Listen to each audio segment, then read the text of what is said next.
I collapsed when my mother-in-law gave me a handwritten letter during our first dinner, and now she's offering me $5,000 to stay silent because my husband screamed, "You should have told me this years ago." My husband Nolan and I invited his estranged mother for dinner, and during dessert, she handed me a paper bag with a letter inside. That letter revealed that Nolan was adopted and that his real mother had tried to contact him for years but had been blocked by his adoptive mom. He found out the truth during dinner, screamed at her, and stormed out. Now his mother is trying to pay me to keep quiet about the rest of the truth, which includes a family scandal I never saw coming.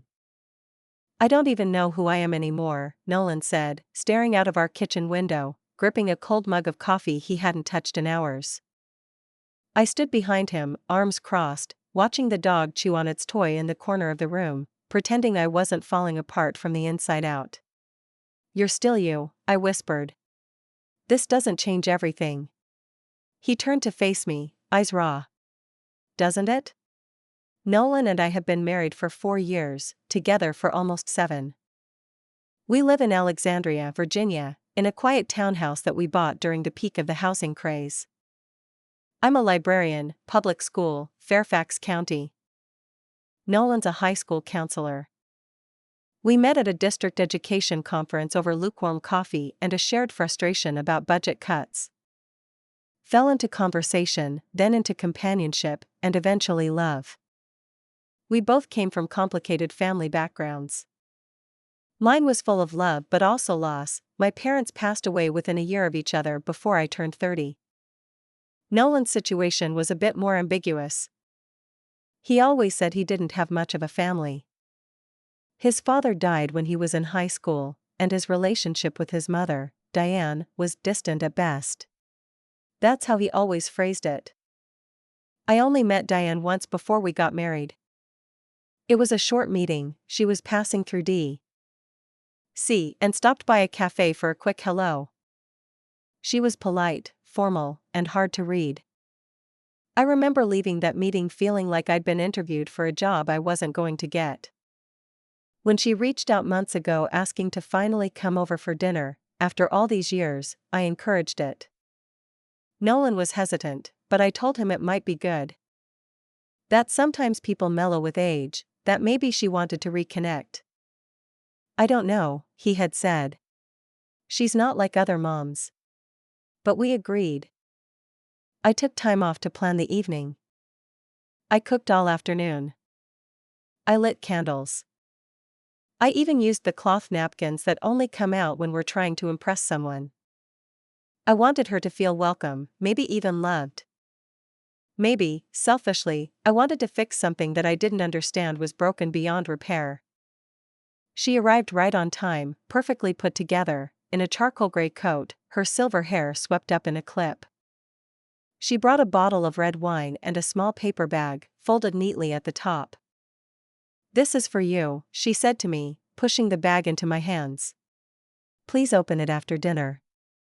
Nolan raised an eyebrow but didn't say anything.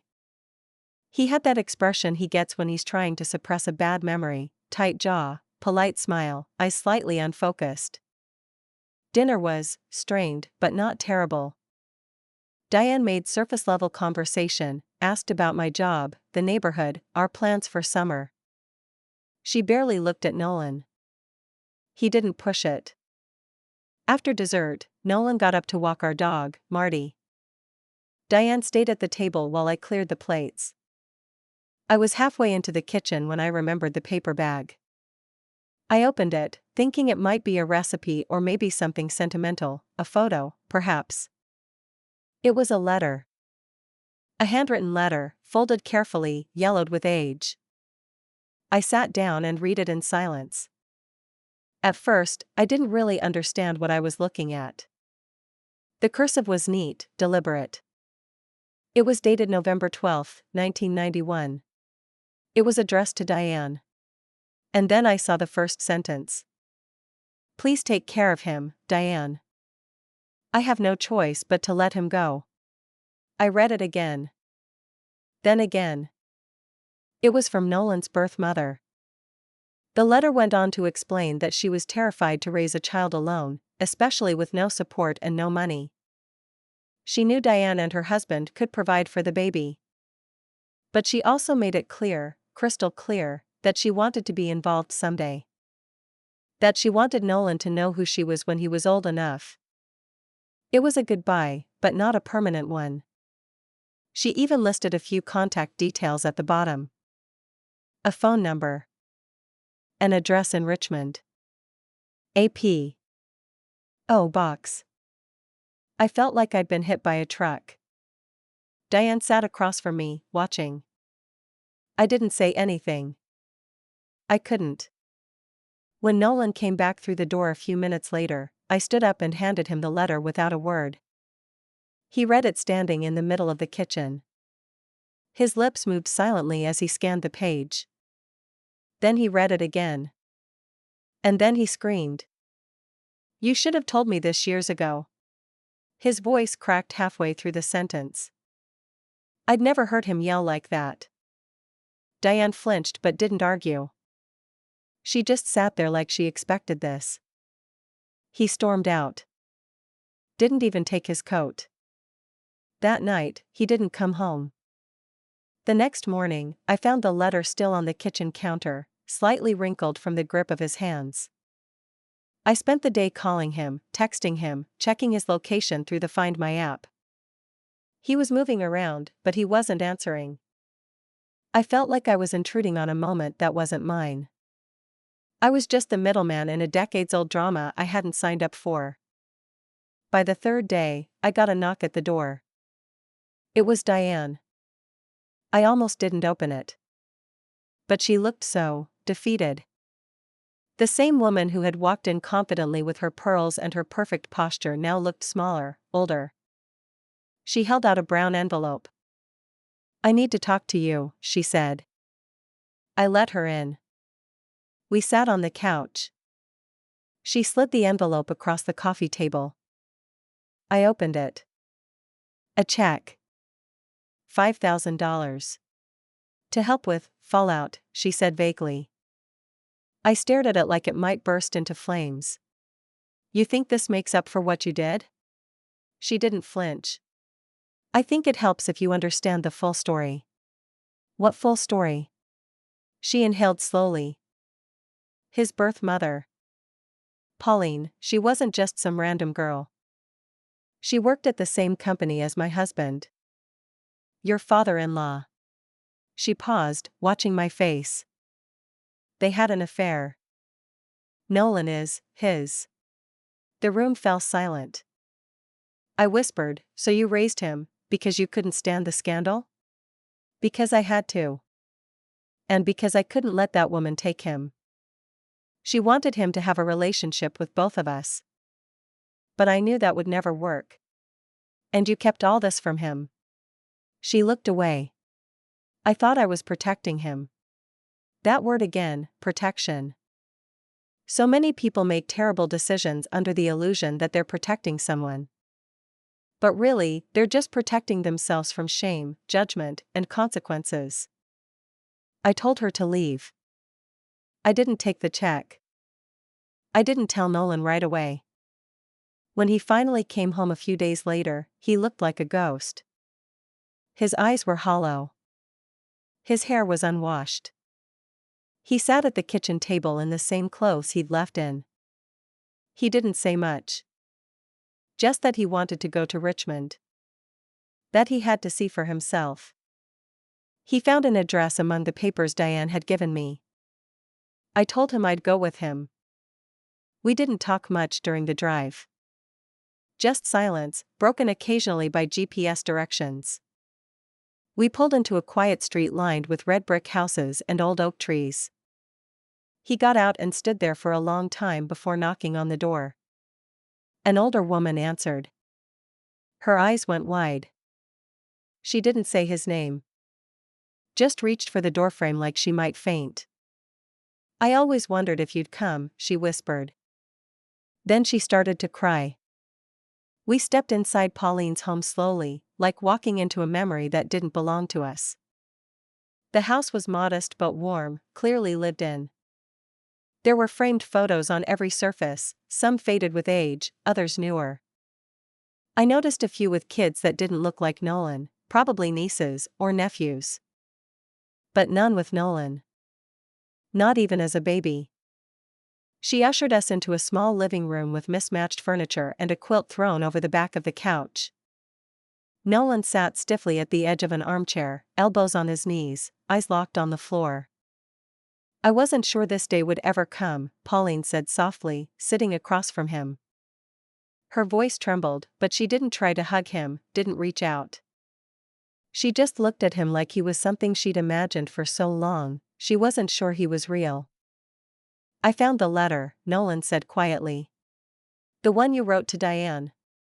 Pauline nodded slowly, tears already gathering in her eyes. "I wrote more than one," she said. "I called. I drove to their house a few times.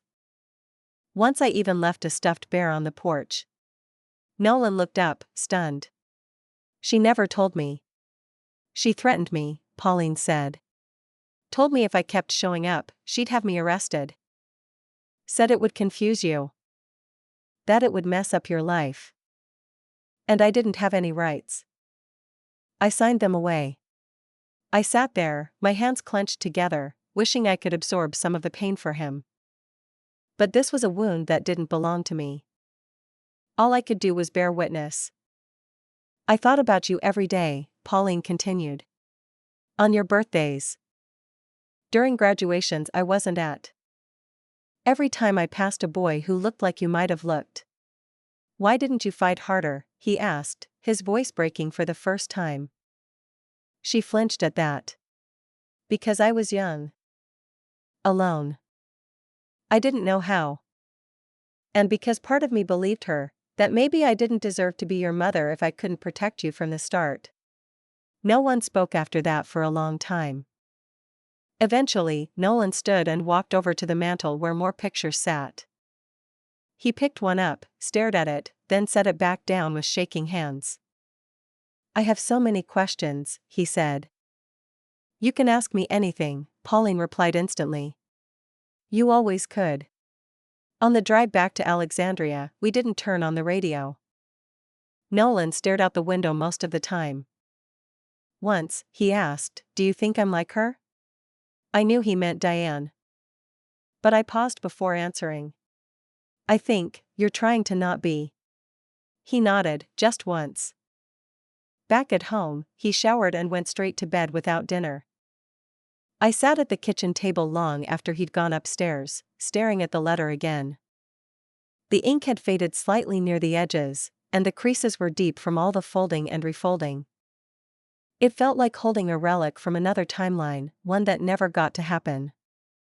The next morning, Nolan came downstairs with swollen eyes and sat across from me, his hands folded. For a long time, we just stared at each other. "There's more," I finally said. He blinked slowly. "More? I didn't know how to tell you. But after you left that night, your mom came back. She tried to give me money." He didn't react, just waited. "She said, your birth mother wasn't just some woman. She was involved with your dad."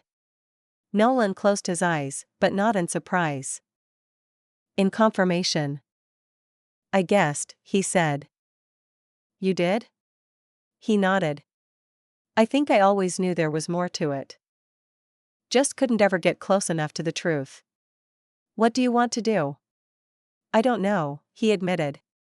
"But I can't pretend anymore." Days passed, and Diane kept her distance.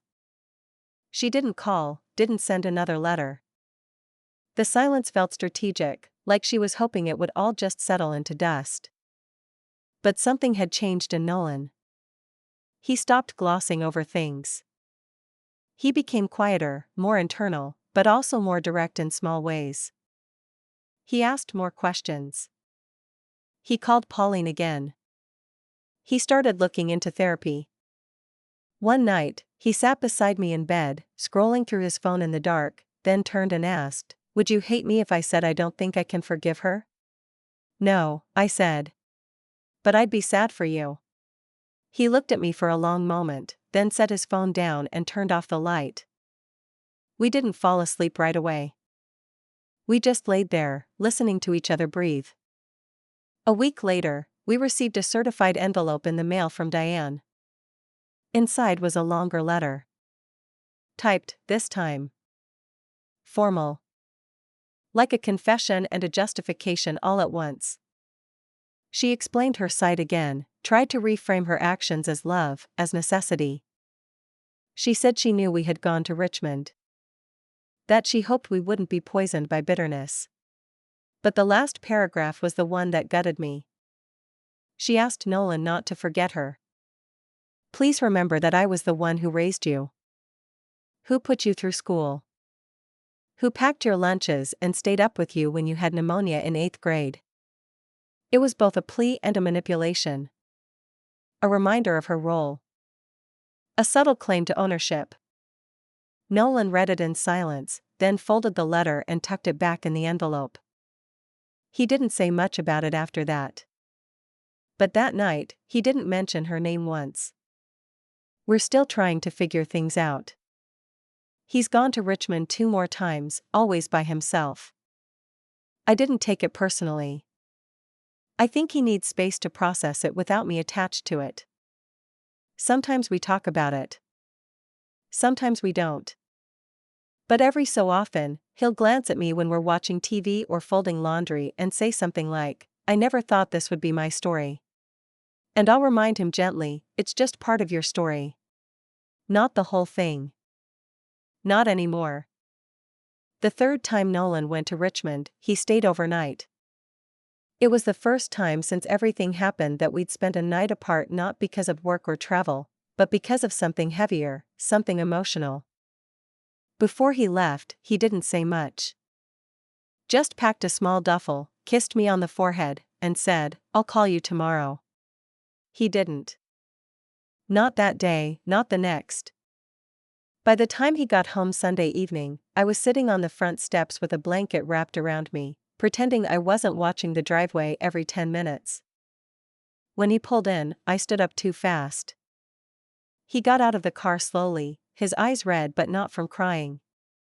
More like exhaustion. His movements were sluggish, but purposeful. He walked up, set his bag down, and said, I found out where he's buried. I didn't ask who, because I already knew. His father. The man who had raised him. The man who had also, apparently, destroyed more than one life without ever facing the fallout of it. He's in a plot 2 counties over. Small cemetery. Pauline didn't even know he'd died until years later. He sat next to me, pulled the blanket over both our laps, and looked out at the street like it held some kind of answer. I stood there for an hour. Just staring at the headstone. Thinking about everything he never told me. Everything she never let me find out. I'm sorry, I said quietly. He nodded once. I couldn't say anything. I just stood there thinking about how much of my life I built on half-truths. And how normal that felt until now. I didn't try to fix it.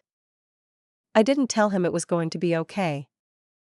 I just leaned into him and rested my head on his shoulder. That's all he needed right then. That night, we didn't talk much. He went to bed early, and I sat in the living room with a cup of tea, rereading Diane's letter again. The more I looked at it, the less it made sense. It was like she had written it for herself, to clean her conscience, not for him. It bothered me how much of it was about her, her sacrifices, her fears, her reputation. She never once acknowledged how much he had lost in the process. How much confusion, identity crisis, grief, and misplaced loyalty he'd been left to sort through without any help. I started writing my own letter that night.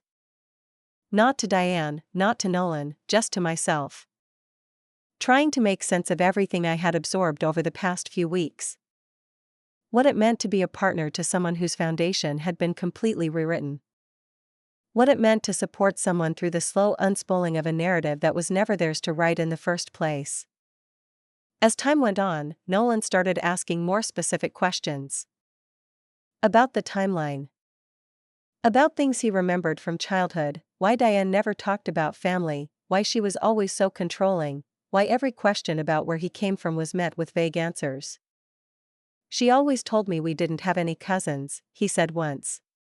She said our family was small and full of drama. I thought that meant she was estranged. Not that I didn't share blood with them. His anger didn't come in explosions anymore. It came in slow waves, hitting him when he least expected it. In the cereal aisle at the grocery store. In a commercial about Father's Day. At a parent-teacher night when a student talked about their genealogy project. She took all of that from me, he said one night. She decided I didn't need a history. That I'd be better off just floating through life without roots. There wasn't much I could say. He was right. But Diane hadn't just taken something from him. She'd buried it. Hid it so deeply he would have never known if she hadn't handed me that letter. That fact continued to haunt me. Why me? Why give me the letter? Why now? I thought about it often. About that moment when she slid the paper bag across the table like it was a recipe or a candle. No warning. No setup. Just, read it after dinner. Almost like she wanted to detonate it without being around to witness the full destruction. Eventually, I convinced Nolan to see a therapist. It wasn't easy. He's a counselor himself, and like many in that profession, he has a complicated relationship with seeking help. But he agreed, under the condition that it would be with someone outside our area. He found a therapist in D.C., a middle-aged man named Dr. Patel who specialized in adoption trauma and family estrangement. After a few sessions, Nolan started to open up more at home, too. I'd been thinking about forgiveness, he told me one night over dinner.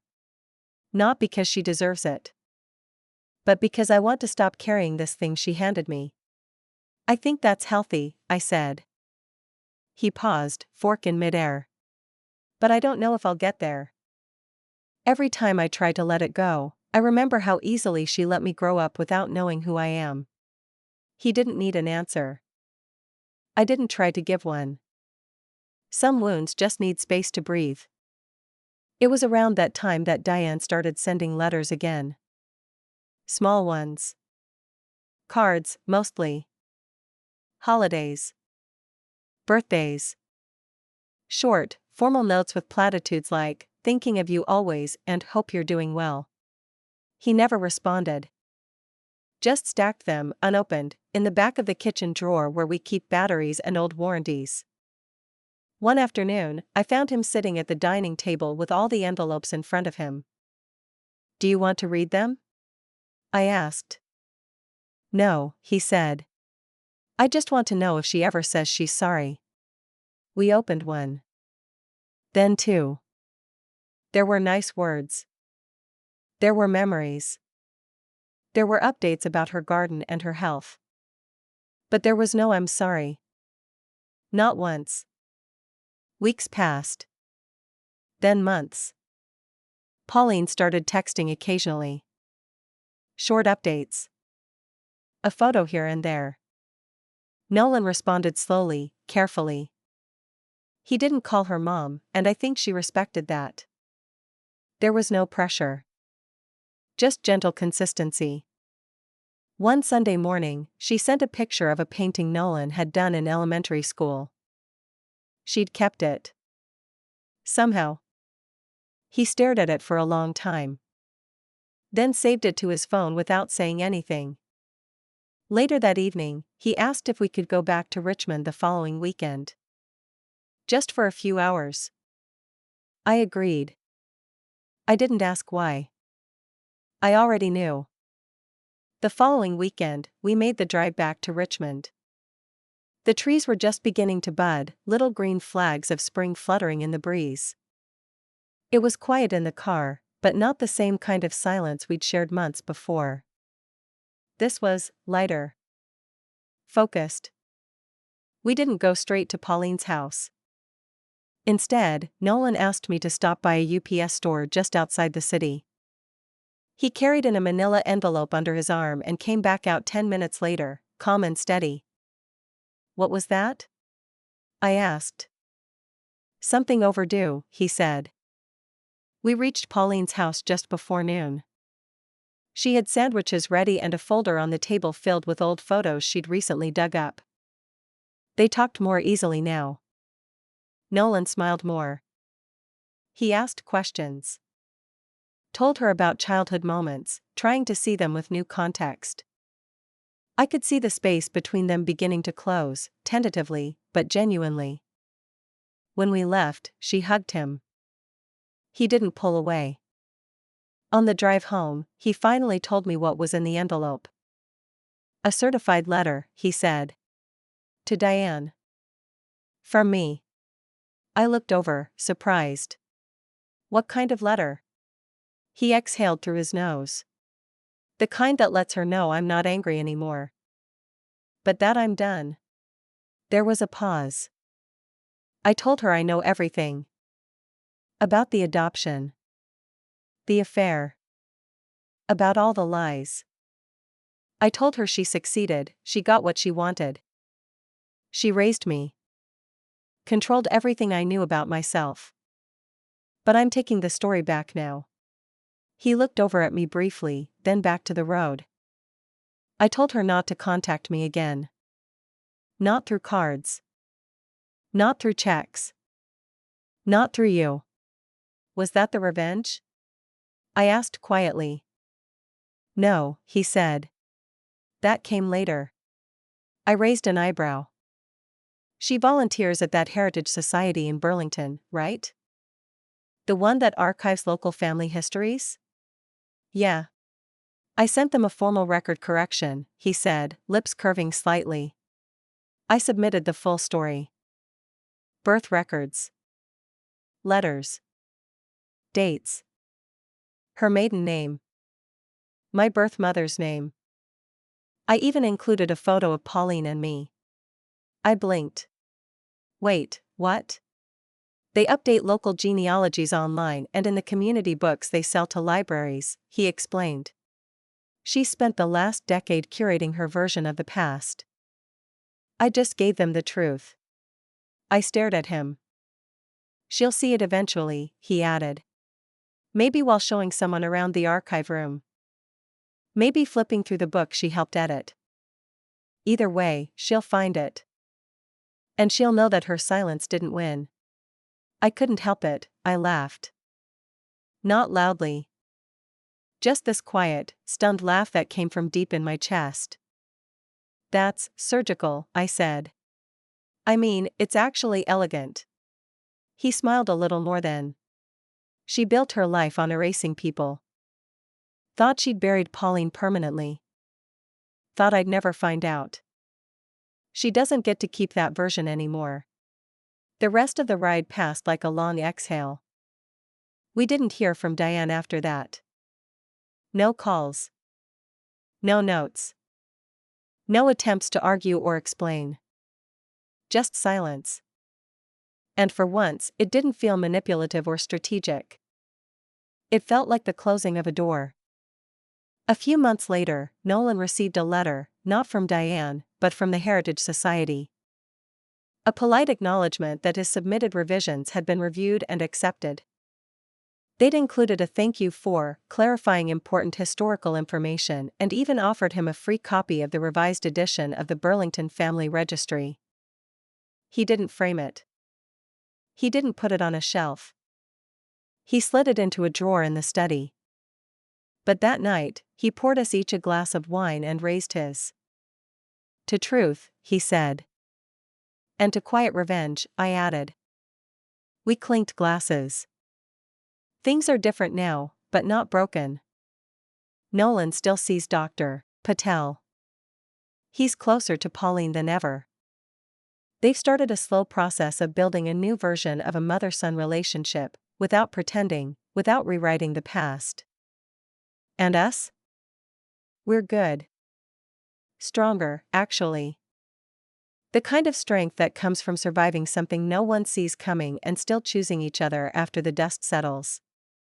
The pain Diane caused isn't gone. But it's no longer center stage. It's just a shadow now. A background echo in a story that's finally being told in full. And the best part? She doesn't get the final word,